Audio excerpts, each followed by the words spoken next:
So let's start by talking about the remake of this film and how it's made relevant now. Yeah.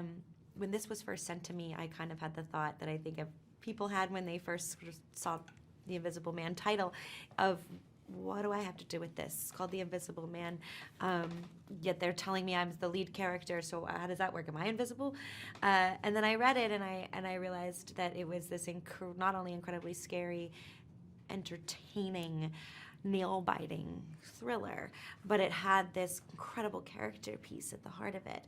This woman who is being terrorized, and that Lee Wanell, our writer-director, had used this Invisible Man monster as an analogy for gaslighting, and I just thought that was so interesting. Wow. Can we talk a little bit about what drew you to the script? Was it really like telling it from her point of view? Was it some of the themes that started coming out as you read the script? I think one of the things that really attracted me to it was the idea that we were making a monster a real character. That it wasn't somebody who had some sort of special skill or had to kind of, I don't know, he wasn't wielding a chainsaw, that it felt like here was somebody who was real. Here was a real person who was intelligent and handsome and was incredibly manipulative and also abusive. And I think that was something that I really, really liked that Universal and Blumhouse wanted to do. And I feel like the word surprise and also the element of surprise is such a huge theme throughout the whole movie. Can you talk about how the surprises and the scares are really amped up in this film? Yeah, one of the things Lee and I talked about when we first talked was we were like, we really need this movie to be scary. That was the most important thing to us. Like, nothing else works if it's not scary. And we had so much fun figuring out what was the scariest thing to do.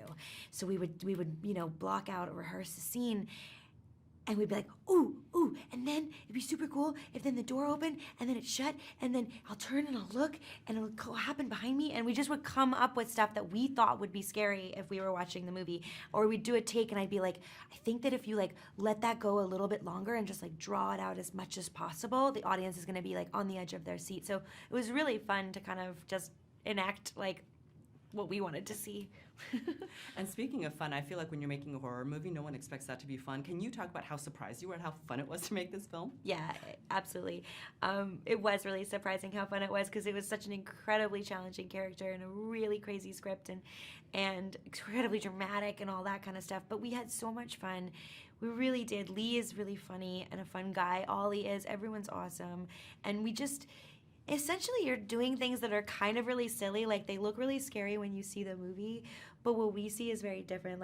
My entire fight is with a man in a green suit, a tall man in a green suit with his head covered. I mean, it looks ridiculous. You have things on strings that people are pulling and they're trying to hide from the camera. Nothing looks as scary as it looks in the movie. When I saw the film, it was mostly me going, oh my God, that worked. Oh my God, that's amazing. Oh my God, that really actually is scary, because at the time it doesn't feel very scary at all. And I have to talk about the character, because even though your character, she's always on the brink of, craziness yet sanity, she's so strong and powerful. Can you talk about her as a strong female character? Yeah. One of the things I said to Lee that was important to me was if we were going to end up in a certain place at the end where she was strong, excuse me, I'll start again. One of the things that was really important to me was if we were gonna, I need to have some water, I'm sorry. Yeah, I'm please. legitimately losing my voice. I'm I'm glad just you're so the interested. generic. I'm just oh my God, this is so great. No, but I really love the performance is so incredible. Just to watch you through the whole thing. Thank you. Thank you very much. Take 3.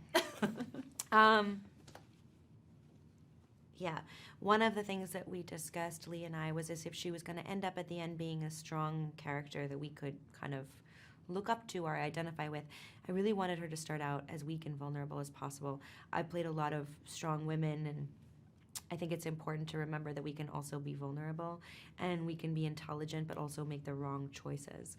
And that was that quote-unquote weakness, that vulnerability, that timidness that she has in the beginning, I think was just as important as getting to the strong place at the end.